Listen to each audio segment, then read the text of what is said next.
for joining us. Your support means the world. Quick question.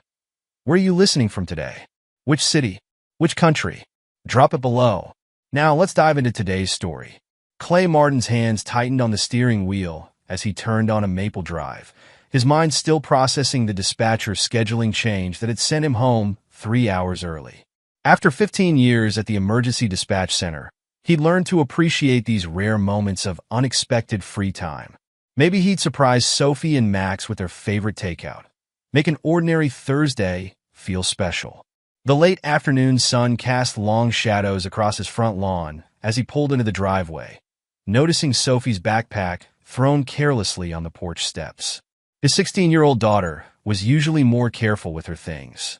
Clay reached for his phone to check if she'd left him any messages about having company over when he heard voices drifting from the backyard gazebo. "Your mom's really going to let you meet them again this Sunday?"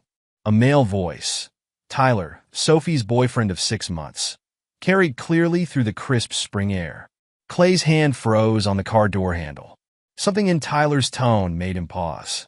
"Yeah, Lawrence says James and Emily are excited to see us again." Sophie's voice held an enthusiasm Clay hadn't heard from her in months. "Mom says it's important for us to bond as a family before the move." The move? Clay's mind raced as he silently pulled out his phone and opened the voice recorder app. 15 years of emergency dispatch work had taught him the value of documenting everything. "But what about your dad?" Tyler asked. "Sophie, you can't just disappear with your moms. What do you even call them? Secret family?" "Lawrence isn't like that," Sophie protested. "He really cares about us. Mom says Dad works so much he probably won't even notice when we're gone. She's been planning this for ages with Lawrence. They've got this amazing house in his new development. Mom says once the divorce papers are served, it'll all happen really fast." Clay's jaw clenched, but his hands remained steady as they held the phone. The same steadiness that had earned him the nickname Rock at the dispatch center, the calm voice that guided first responders through the worst crises imaginable. "I don't know, sophomore. It seems messed up. Your dad's always been cool to me. Mom says that's just his dispatcher face. She says he's emotionally unavailable. That's why she had to find someone else. Lawrence actually listens to her, you know? And his kids are great. James is only 2 years older than Max, and Emily's basically my age." A memory flashed through Clay's mind. Working double shifts during the pandemic, coming home exhausted only to find Marina complaining about his absence. He'd picked up every overtime opportunity possible to afford Sophie's dance classes, Max's chess tournaments, the family vacations. Marina insisted they needed to stay connected. "When did your mom even meet this Lawrence guy?" "About 8 years ago, I think. At some real estate thing. Mom says it was like fate. She's been taking us to see them on Sundays for almost a year now. You know, when Dad's working his weekend shift. Lawrence's ex-wife is totally out of the picture, so Mom helps with his kids too. It's like we're already a family." 8 years. Clay's mind calculated rapidly. 8 years of lies while he worked himself to exhaustion providing for his family. 8 years of Marina's book club meetings and girls' weekends that he'd never questioned because he'd trusted her completely. "Does Max know?" "No, Mom says he's too young to understand. But he'll adapt once we move. Lawrence's place has this amazing pool, and there's a chess club nearby that's way better than the one here." Clay heard the rustle of movement from the gazebo, followed by the soft sounds of teenage kissing. He stopped the recording and sat in silence, his tactical mind already shifting into emergency response mode. This wasn't a highway pileup or a 5-alarm fire, but it required the same methodical approach. He backed out of the driveway as quietly as he'd arrived, knowing Sophie and Tyler would never realize he'd been there. His phone showed a text from Max. "Chess club running late. Need pickup at 6. Perfect. That gave him 2 hours to make some calls. As Clay drove toward downtown, his dispatch training kicked in. Assess the situation, gather information, formulate a response plan.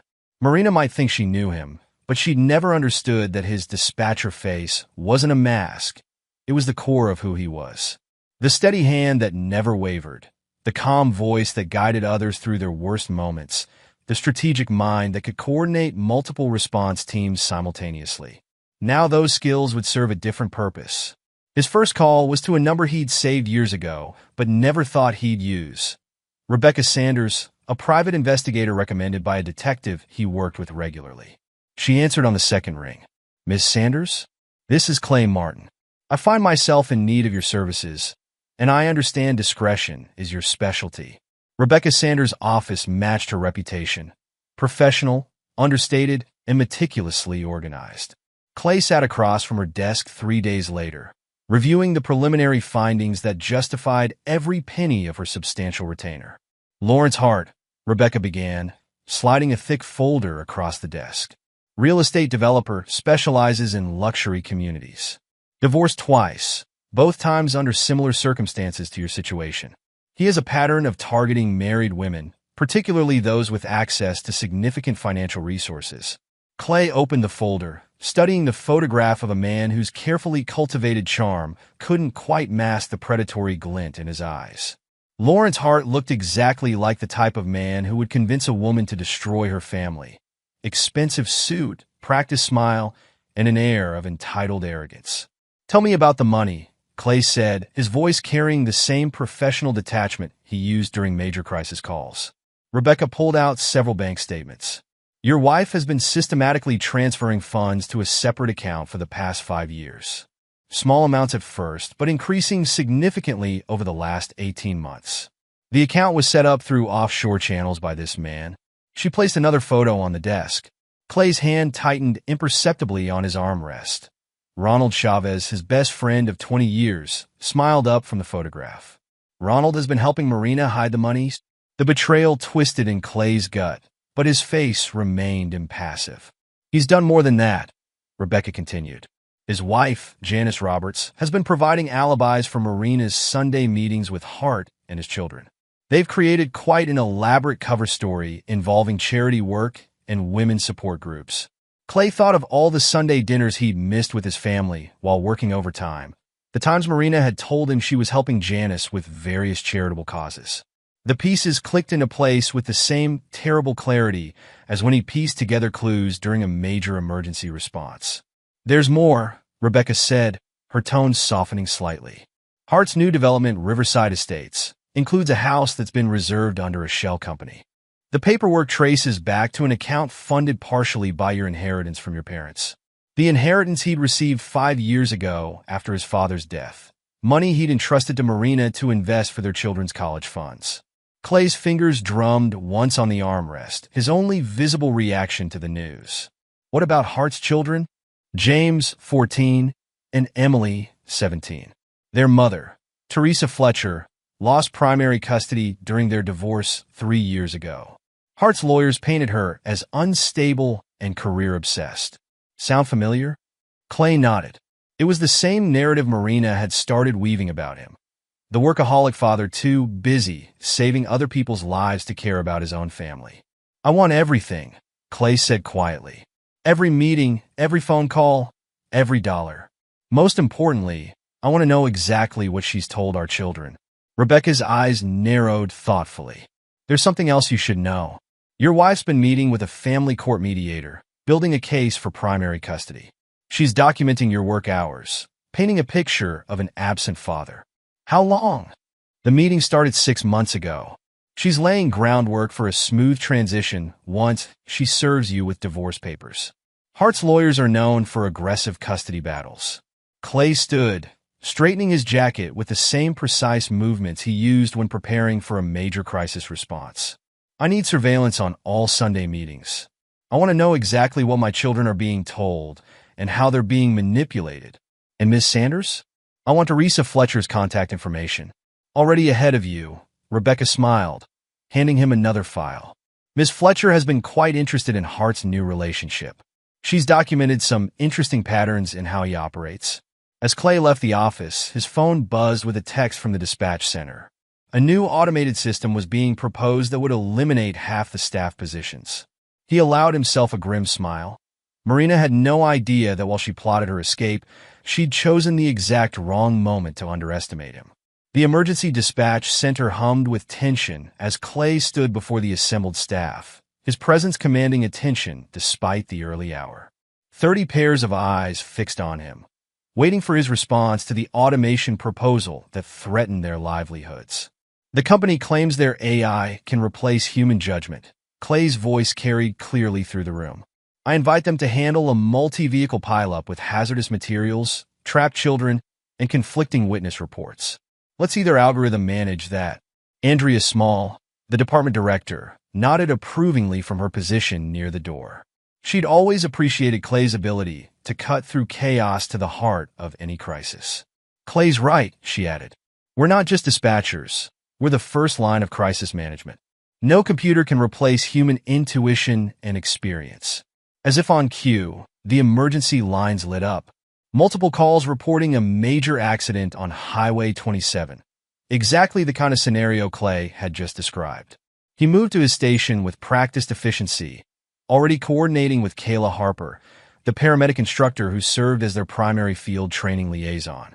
Clay, we've got at least 12 vehicles involved. Kayla's voice came through clear and professional. Semi-truck carrying industrial cleaning supplies rolled over. I need you to coordinate fire, hazmat, and medical response. For the next 3 hours, Clay orchestrated a response that would later be used as a textbook example of why human dispatchers couldn't be replaced. His calm voice guided first responders through the chaos, his quick decisions preventing the situation from escalating into an environmental disaster. That was impressive, Kayla said later, finding him in the break room. The way you redirected that tanker truck before it reached the chemical spill saved us hours of cleanup and probably prevented several explosions.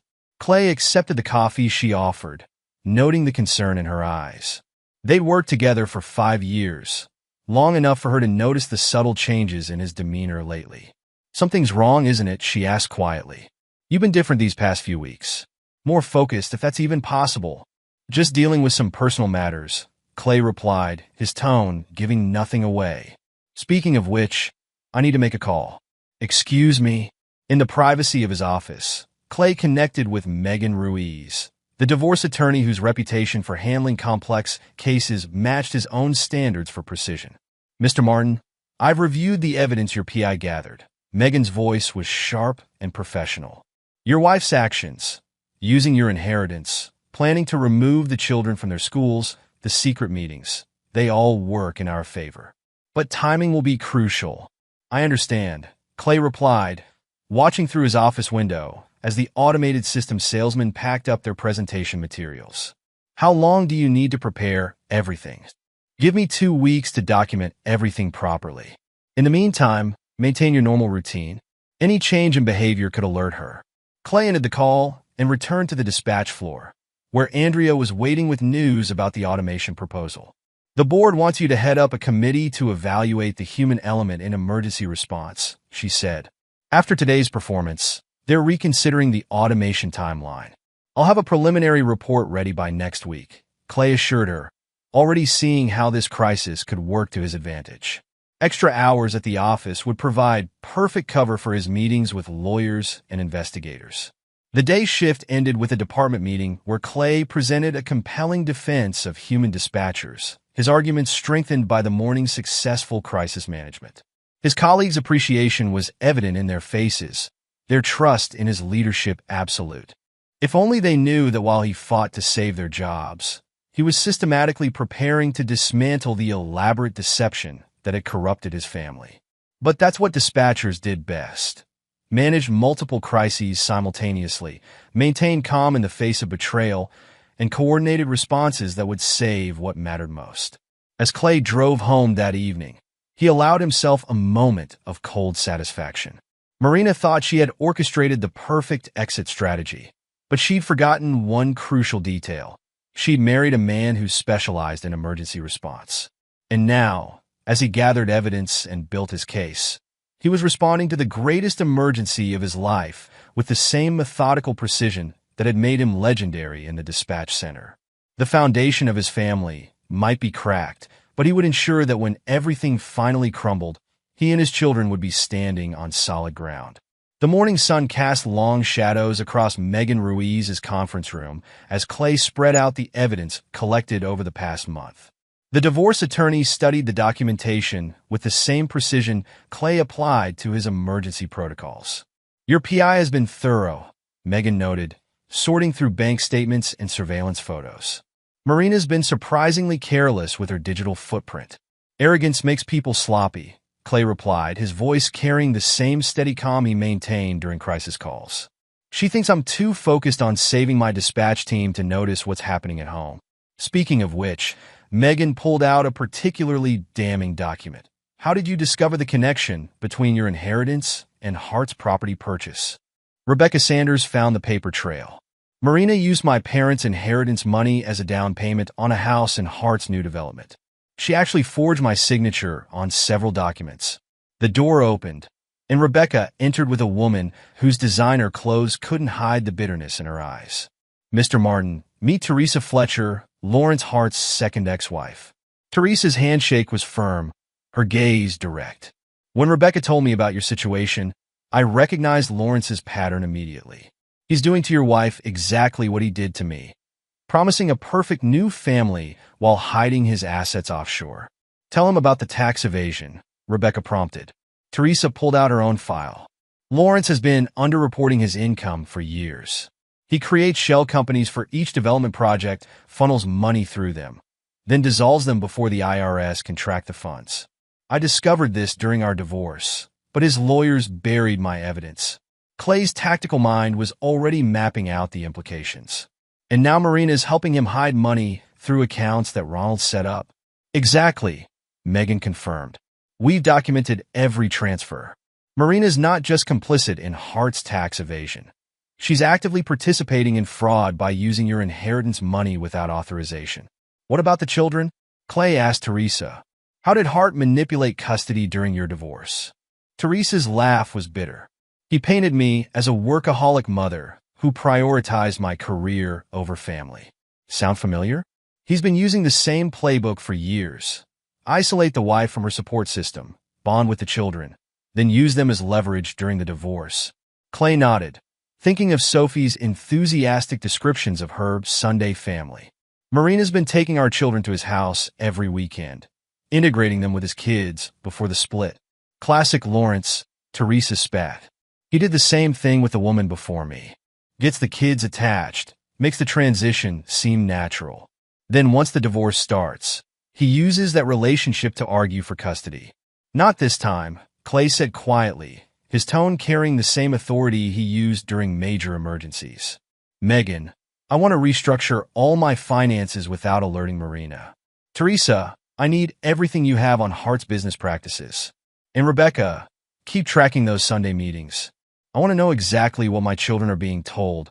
Megan began outlining the strategy. We'll start by documenting every interaction with Marina and the children. Keep recordings of all conversations. Save every text. We need to establish a pattern of parental alienation. Already done, Clay replied. I installed cameras in the common areas of the house last week. Legal in our state, as long as there's no audio recording. Teresa looked impressed.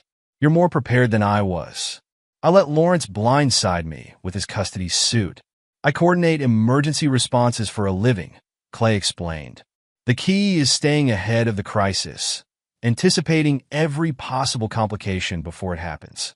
Rebecca added another file to the growing stack. Marina's getting careless. Last Sunday, she took the kids to Hart's house without bothering with the usual cover story. She's confident you're too distracted by work to notice. Let her think that. Clay's smile didn't reach his eyes.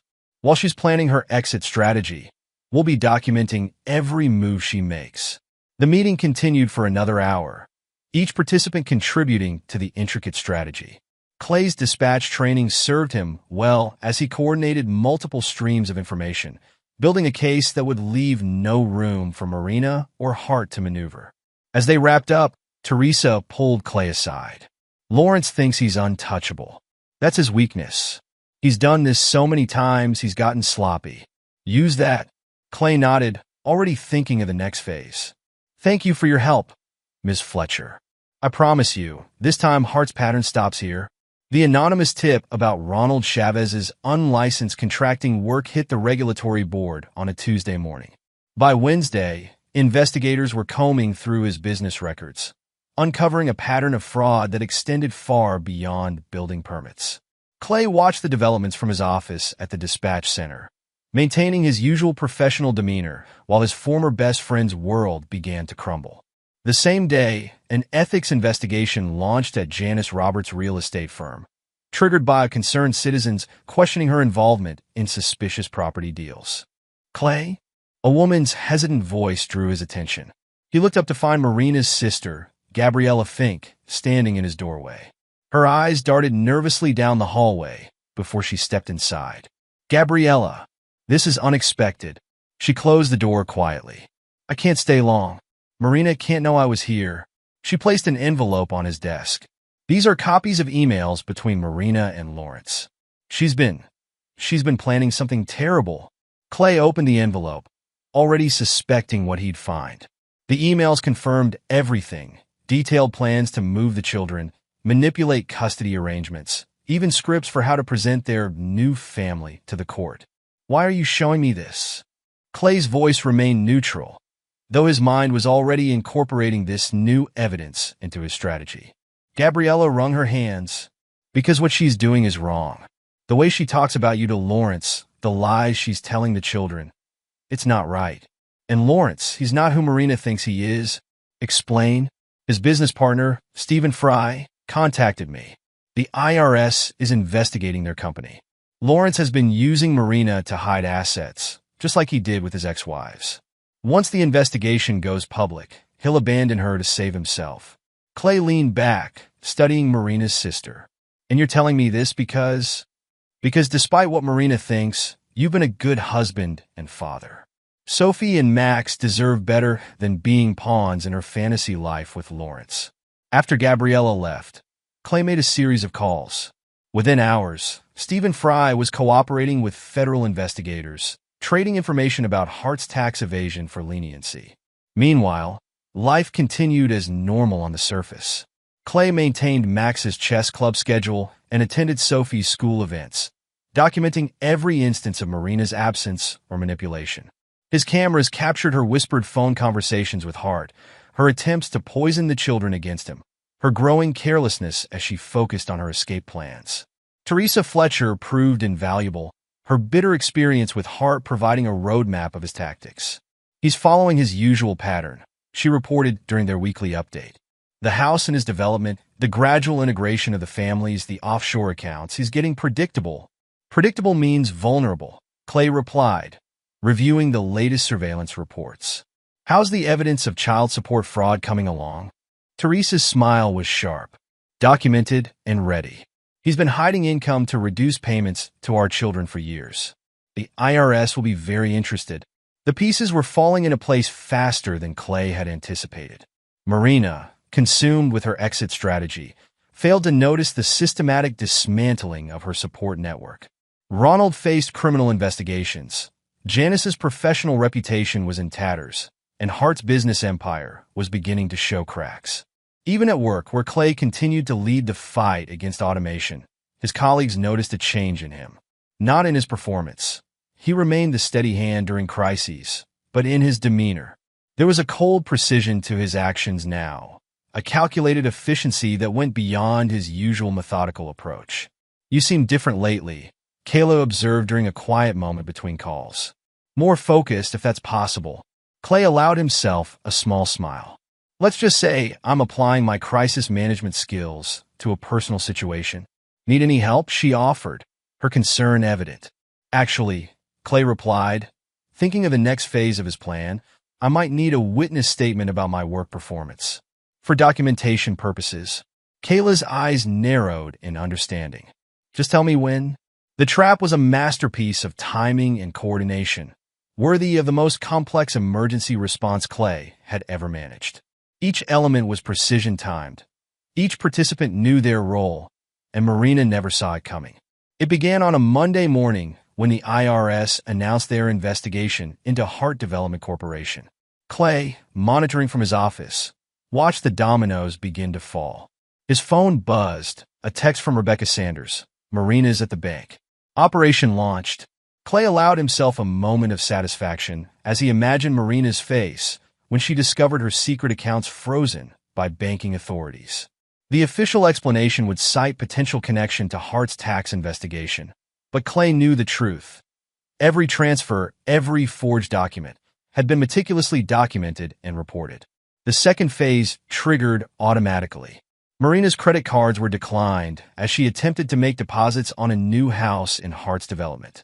Clay had canceled their joint cards the previous night, leaving only her personal card active, the one tied to the now-frozen accounts.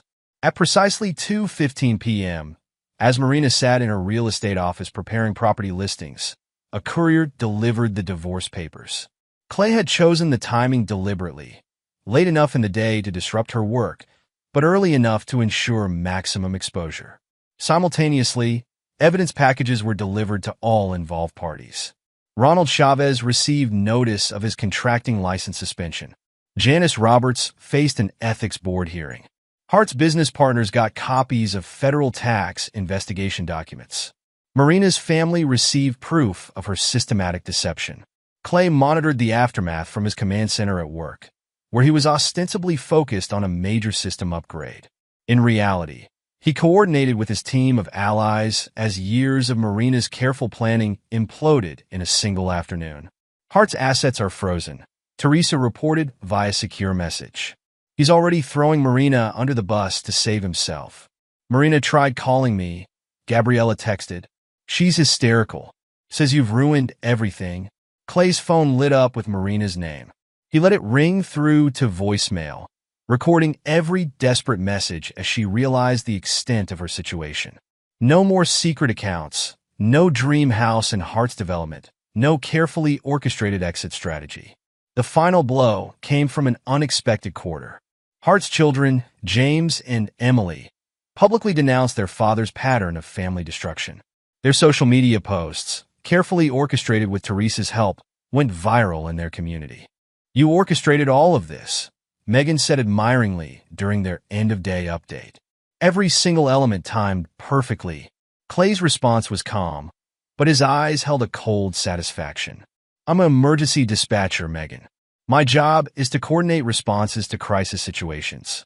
Marina and Hart created the crisis. I just managed the response. They never stood a chance, did they? They thought they were dealing with a workaholic father too busy to notice their schemes. They forgot that my work involves anticipating worst-case scenarios and developing containment strategies.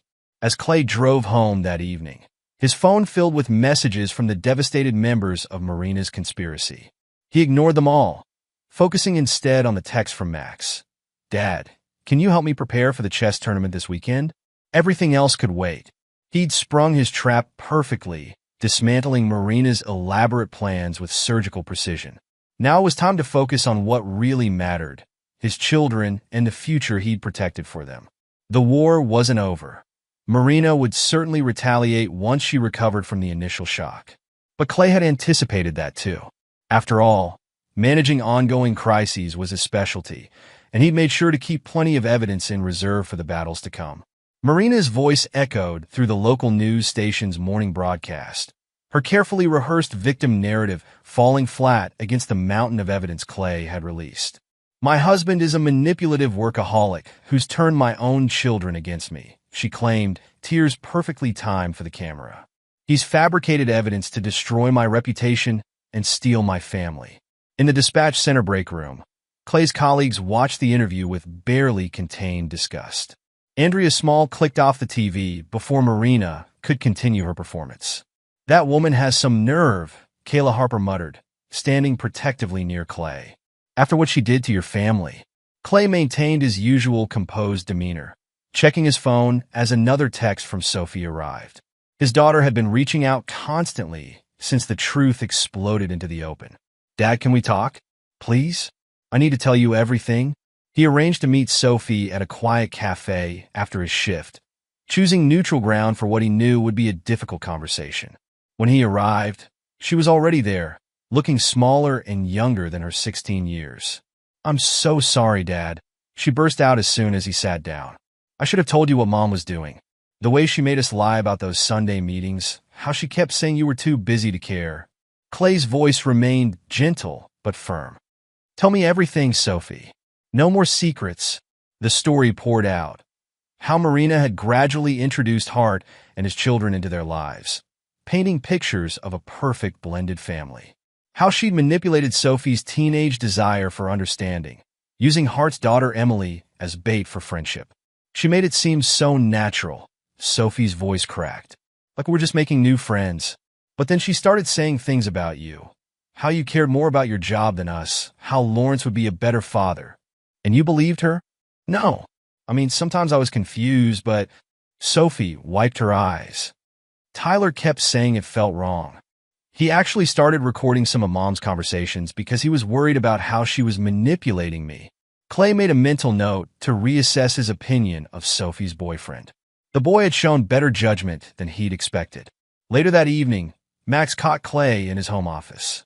His 12-year-old son stood in the doorway, chess trophy clutched in his hands like a shield. I knew something was wrong, Max said quietly. Mom kept trying to make me spend time with James, saying he could be like my big brother. But he was mean when adults weren't watching. Call me a chess nerd. Clay's hands tightened imperceptibly on his desk. Why didn't you tell me? Mom said you were too busy with work to care about family dynamics. But that wasn't true. You never missed a single chess tournament, even when you worked double shifts. The next blow to Marina's reputation came from an unexpected source. James and Emily Hart publicly posted their support for Clay on social media, detailing how their father and Marina had forced them into uncomfortable family bonding sessions. We've seen this pattern before, Emily's post read. Our father destroys families for sport, and we refuse to be part of it anymore. Mr. Martin, we're sorry for our role in hurting your children. The dispatch center provided another victory. Andrea called Clay into her office with unexpected news. The board was impressed by how you handled both the automation crisis and your personal situation, she announced. They're creating a new position, Department Supervisor of Emergency Response Training. The job is yours if you want it. Kayla, who had been instrumental in helping Clay reorganize the dispatch training protocols during the crisis, smiled from her seat by the window. You've earned this, Clay. The way you've managed everything, it's been inspiring. The final nail in Marina's public relations coffin came from her own family. Gabriella Fink, tired of her sister's lies, released years of emails showing Marina's calculated destruction of her marriage. My sister isn't a victim, Gabriella told the same news station that had aired Marina's tearful interview. She's a manipulator who chose wealth and status over her family's happiness. The real victim was Clay, who worked himself to exhaustion providing for his family while she planned to steal his children. The community's response was overwhelming. Parents from Max's chess club and Sophie's school rallied around Clay. Tyler's family offered support and testimony about Marina's manipulation. Even Clay's emergency response team submitted statements about his dedication as a father despite his demanding job. Marina's carefully constructed narrative crumbled. Her own children refused to support her version of events. Her lover's children denounced her. Her family exposed her lies. And through it all, Clay maintained his characteristic calm, letting the truth do its work. The family courtroom fell silent as Judge Eleanor Martinez reviewed the evidence. Marina sat with her increasingly uncomfortable legal team, watching her chances of custody slipping away with each document the judge examined. Mrs. Martin, Judge Martinez finally spoke, her tone sharp. Would you care to explain these financial records? The evidence Clay had gathered painted a devastating picture. 8 years of systematic financial fraud, unauthorized use of inheritance money, secret offshore accounts, and attempted asset hiding, all meticulously documented. Your Honor, Marina's lawyer attempted to intervene. My client was acting under the influence of Mr. Hart? Judge Martinez finished dryly. Yes, let's discuss Lawrence Hart. The real estate developer's empire was collapsing spectacularly. The IRS investigation had uncovered decades of tax evasion and fraud. Hart's business partners, led by Stephen Fry, had turned state's evidence to save themselves. The court has reviewed Mr. Hart's pattern of behavior, the judge continued. 3 failed marriages, multiple instances of family manipulation, and a consistent record of financial fraud. Mrs. Martin, you chose to actively participate in these schemes while attempting to alienate your children from their father. Clay sat quietly beside Megan Ruiz, his evidence organized in neat files before him. The financial investigation had revealed Marina's attempts to transfer his inheritance money into Hart's development projects. Every Sunday meeting, every manipulative conversation with the children, every secret account, all documented and verified. Furthermore, Judge Martinez added, the court takes a very dim view of your attempts to damage Mr. Martin's reputation through false media statements. The judge turned her attention to Ronald Chavez, who faced his own legal troubles for facilitating the financial fraud. His contracting license had been permanently suspended, and criminal charges were pending. Janice Roberts had already faced consequences. Her real estate license revoked after the ethics investigation revealed her role in Marina's deception. The professional fallout had been swift and merciless. Given the overwhelming evidence, Judge Martinez declared, this court finds in favor of Mr. Martin. Full custody of both children is awarded to their father, with Mrs. Martin's visitation subject to supervision and review. After the hearing, Teresa Fletcher caught up with Clay outside the courthouse. The children want you to have this. She handed him a letter from James and Emily. They're relieved to be back in my custody. Lawrence showed his true colors once his assets were frozen. Abandoned all of us to try saving himself. Clay's evidence had ensured Teresa regained full custody of her children, another family rescued from Hart's toxic influence. The documentation of Hart's child support fraud had been particularly damning. How are Sophie and Max handling everything? Teresa asked. They chose to stay with me, Clay replied. Marina's manipulation backfired. The more she pushed, the more they saw through her act. The final settlement was appropriately harsh. Marina's attempts to claim primary custody had failed spectacularly, her own recorded conversations with Hart revealing plans to cut Clay out of his children's lives completely. Megan Ruiz called it one of the most comprehensive victories she'd ever seen. You didn't just win, Clay. You established a precedent for how these cases should be handled. Snow fell softly outside the dispatch center's windows as Clay reviewed the latest training protocols. His emergency response program had become a model for departments across the region, combining human insight with technological support. A knock at his office door revealed Kayla Harper, now his partner both professionally and personally. Their relationship had developed naturally in the aftermath of the divorce, built on mutual respect and shared values. Max just called, she smiled. He won his regional chess championship. Sophie's driving him home from the tournament. Clay's pride showed in his subtle smile. The past year had transformed his family in unexpected ways. Sophie had started volunteer work at the local crisis center, turning her experience with manipulation into a determination to help others. Max's chess skills had soared as he channeled his energy into positive achievements, inspired by his father's example of integrity under pressure. The dispatch center itself had changed. Clay's training program, developed during the automation crisis, now served as a blueprint for other emergency response centers. The human element he'd fought to preserve had proven invaluable. Did you see this? Kayla handed him a newspaper clipping.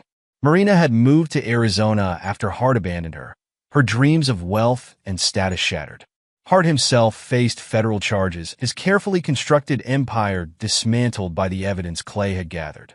Clay had inadvertently become a resource for other betrayed spouses, his methodical approach to documenting evidence now cited in family court cases across the state. The precedent set by his case had strengthened protections against parental alienation and financial fraud. Dad! Max burst into the office, chess trophy held high. Coach says I might make national rankings by next year. Sophie followed more sedately, her crisis center volunteer badge catching the light. Mrs. Anderson at the center asked if you'd speak to their support group again. Your last talk really helped people understand how to protect themselves legally. Clay gathered his family, including Kayla, who had earned her place in their healing journey, and headed home for their traditional holiday celebration. The house felt warmer now, cleansed of Marina's deception and filled instead with genuine connections. Teresa and her children would join them later, another family rebuilt from Hart's destruction.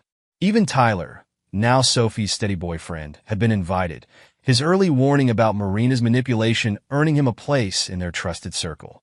As Clay watched his family arrange presents and decorations, he reflected on the year's transformation. His tactical approach to crisis management had saved more than his job. It had preserved his family's future, exposed long-running fraud, and created a roadmap for others facing similar battles. The price of loyalty had been high, but the rewards proved greater. His children were thriving, his career soared, and his new relationship showed him what genuine partnership felt like. Most importantly, his family had emerged stronger, bound together by truth rather than manipulation. The holiday gathering represented everything Marina and Hart had failed to destroy: genuine love, earned trust, and the unshakable bonds of a family that had faced betrayal and emerged victorious. Epilogue. 5 years later, the Arizona sun beat down mercilessly as Marina Martin, now using her maiden name after her third failed relationship, locked up the small real estate office where she worked as a junior agent. Her designer clothes and luxury car were long gone, replaced by off-the-rack suits and a used Honda. The irony wasn't lost on her that she now sold modest homes in a desert suburb, a far cry from the luxury developments she'd once dreamed of managing with Lawrence Hart. Her phone buzzed with a text from Sophie, now 21 and graduating college. "Don't bother coming to graduation. Dad and Kayla are walking me across stage."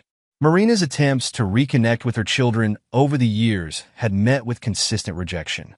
Sophie's work at the Crisis Center had given her profound insight into manipulation tactics, while Max's chess-honed strategic thinking let him see through every attempt at emotional maneuvering. Across town, Lawrence Hart sat in his one-bedroom apartment, reviewing denial letters from potential investors. His release from federal prison 6 months ago had come with hefty restrictions on his business activities. The man who once commanded a real estate empire now couldn't even qualify for a real estate license. His own children maintained their distance. James, now 19, and Emily, 22, had thrived under Teresa's custody. Emily's psychology degree focused on studying family trauma, while James had become an advocate for financial literacy, both turning their father's betrayal into fuel for helping others. Meanwhile, in their hometown, Clay's emergency response training program had revolutionized dispatch centers across the country.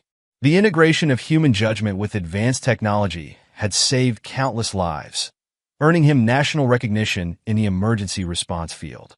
His office walls displayed family milestones: Sophie's psychology degree acceptance letter, Max's national chess championship photos, and pictures from his wedding to Kayla 2 years ago. Their blended family had grown to include Kayla's young daughter from her previous marriage, giving Max the little sister he'd always wanted. "Chief Martin?" His assistant knocked on the door. "The FBI consulting team is here about implementing your training protocols nationally." Clay's methodology for documenting evidence had extended far beyond his own case. Family courts nationwide cited the Martin Protocol when handling cases of parental alienation and financial fraud. His meticulous approach had helped countless other betrayed spouses protect themselves and their children. At the local crisis center, Sophie led support groups for children of divorce, her firsthand experience with manipulation making her uniquely qualified to help others heal. Her relationship with Tyler had strengthened through the years, their shared experience during Marina's deception creating an unshakable bond of trust. Max, now 17, had earned his chess grandmaster title, his strategic brilliance drawing comparisons to his father's methodical approach to crisis management. He'd recently started dating Emily Hart's best friend, the irony not lost on anyone that the children had formed better relationships than their manipulative parents had tried to force. Teresa Fletcher had turned her experience into a successful consulting business, helping divorce attorneys identify patterns of financial fraud and child manipulation. She and Clay occasionally collaborated on particularly complex cases, their shared history with Hart making them formidable advocates for other betrayed families. Ronald Chavez served his sentence for financial fraud in a minimum security prison, his contracting license permanently revoked. His wife Janice, stripped of her real estate credentials, had divorced him and moved to another state, their comfortable life destroyed by their role in Marina's schemes. The annual holiday gathering at Clay and Kayla's home had become a celebration of resilience. Teresa and her children, Tyler's family, even some of the people Clay and Sophie had helped through their darkest times, all coming together to mark another year of healing and growth. Marina's sister Gabriella occasionally sent updates about Marina's continued downward spiral. After Hart abandoned her, she tried to recreate her comfortable life with a series of wealthy men, each relationship failing as her manipulation tactics became increasingly transparent. Her attempts to rebuild her real estate career had stalled at entry-level positions, her reputation forever tainted by the evidence Clay had revealed. Hart's fall had been even more spectacular. His federal conviction for tax evasion and fraud had included massive fines and restitution payments. The man who once boasted about his business genius now lived on Social Security, his attempts to restart his career blocked by his criminal record and the sophisticated background checks Clay's case had inspired. The Martin versus Martin case had changed family law practice across the country. Clay's methodical documentation became required reading in law schools, teaching future attorneys how to protect clients from sophisticated manipulation schemes. The financial investigation techniques he'd employed were now standard practice in high-asset divorce cases. Kayla had expanded the dispatch training program to include specific protocols for domestic crisis calls, incorporating lessons learned from Clay's experience. Their professional partnership matched their personal one, both focused on helping others navigate their worst moments with strength and dignity. Max's chess tournaments had become family events, with Kayla's daughter Emma proudly wearing T-shirts supporting her big brother. The 12-year-old had inherited her mother's emergency medical training interest and her stepfather's strategic mind, already talking about combining both in her future career. Sophie's Crisis Center work had expanded to include a specialized program for teens caught in parental manipulation, her personal experience informing the curriculum. She and Tyler had recently bought a house just minutes from Clay and Kayla, ensuring their future children would grow up surrounded by the strong family bonds Marina had tried to destroy. The local news occasionally ran stories about the case's lasting impact, particularly when similar schemes were uncovered in high-profile divorces. Clay's calm, methodical approach to destroying Marina and Hart's elaborate deception had become a blueprint for exposing narcissistic manipulation in family courts. One morning, as Clay reviewed applications for the latest dispatch training cohort, he found a familiar name. Hart's former business partner, Stephen Fry, had recommended his daughter for the program. The note attached explained how observing Clay's handling of the crisis had inspired her to pursue emergency response work. Every Christmas, Clay received cards and letters from families his case had helped. Parents who'd found strength in his example, children who'd learned to recognize manipulation, attorneys who'd used his methods to protect vulnerable clients. Each story confirming that from the ashes of Marina's betrayal, something valuable had emerged. Marina's last attempt to revise history, a self-serving memoir manuscript, had been rejected by every publisher, the documented evidence of her deception making her claims of victimhood impossible to market. She tried to paint herself as a woman trapped in a loveless marriage, only to have her own recorded conversations expose the calculated cruelty of her actions. Hart's children had published their own story, a powerful account of recognizing and escaping generational patterns of manipulation. Their book, unlike Marina's, had become required reading in family therapy programs, its honest examination of their father's destructive patterns helping others identify similar behavior. Clay's office included a wall of recognition, but his favorite item wasn't an award or commendation. It was a simple chess piece, a knight, given to him by Max after his first championship win. "Because you taught me how to think ahead," the card had read, and showed me what real strategy looks like. The price of loyalty had been high, but the returns proved immeasurable. From the ashes of betrayal, Clay had built something unshakable, a legacy of integrity, a framework for protecting others, and most importantly, a family bound by genuine love and hard-won wisdom. Marina's carefully constructed fantasy of a perfect blended family had crumbled, while Clay's authentic relationships flourished. Her exile in Arizona and Hart's imprisonment served as constant reminders that actions carried consequences, that betrayal exacted its own price. In the end, the emergency dispatcher, who'd seemed like an easy target, had proved to be their downfall. Clay's methodical dismantling of their schemes had transformed family law, created new protections for betrayed spouses, and shown others how to weather their own storms with dignity and strength. The price of loyalty, it turned out, was nothing compared to the cost of betrayal. And there you have it. Another story comes to an end. What did you think? I'd love to hear your thoughts in the comments below. If you enjoy this story, consider joining our community by subscribing. It means the world to us. For more stories like this one, check out the recommended videos on screen. And I'll see you there.